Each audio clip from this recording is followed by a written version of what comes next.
నమస్తే అండి. నేను మీ మహేష్, డీసీపీఓ కొమరం భీం ఆసిఫాబాద్. పసికందు ఘటనపై కొనసాగుతున్న దర్యాప్తు. కాజ్నర్ మండలం వల్లకొండ గ్రామ శివారులోని పత్తి చేనులో ఈ నెల 21న వదిలివేసి వెళ్లిన పసికందు ఘటనపై పోలీసుల దర్యాప్తు భిన్న కోణాల్లో సాగుతోంది. శనివారం పత్తి చేనులో శిశువు ఏడుపులు విని గ్రామస్తులు పోలీసులకు సమాచారం అందించడంతో ఘటన వెలుగు చూసిన విషయం తెలిసింది. అదే రోజు కాజ్నర్ పట్టణంలోని ఓ ప్రైవేటు ఆసుపత్రిలో అధికారులు పసికందుకు ఆరోగ్య పరీక్షలు, చికిత్సలు చేయించిన అనంతరం జిల్లా కేంద్రంలోని ప్రభుత్వ ఆసుపత్రికి తరలించి ఎస్ఎన్సియు వైద్యుల పర్యవేక్షణలో ఉంచారు.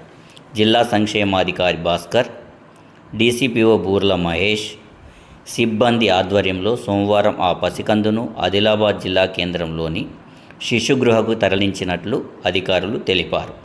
3 రోజులుగా కాగజ్నగర్ గ్రామీణ సిఐ కుమారస్వామి, ఎస్ఐ కళ్యాణ్ సిబ్బంది ఈ ఘటనను సవాలుగా తీసుకొని దర్యాప్తు చేస్తున్నారు.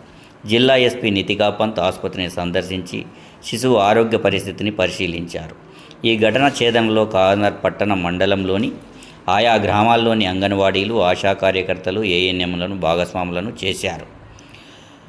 పట్టణం, మండలంలోని గ్రామాల్లో గర్భిణీ స్త్రీల జాబితాను పరిశీలిస్తున్నారు. దీంతోపాటు కళాశాల విద్యార్థులు ఎవరైనా వారం రోజుల వ్యవధిలో సొంతూళ్లకు వెళ్లారా అనే సమాచారంతో అత్యంత రహస్యంగా పరిశోధన చేస్తున్నట్లు తెలిసింది.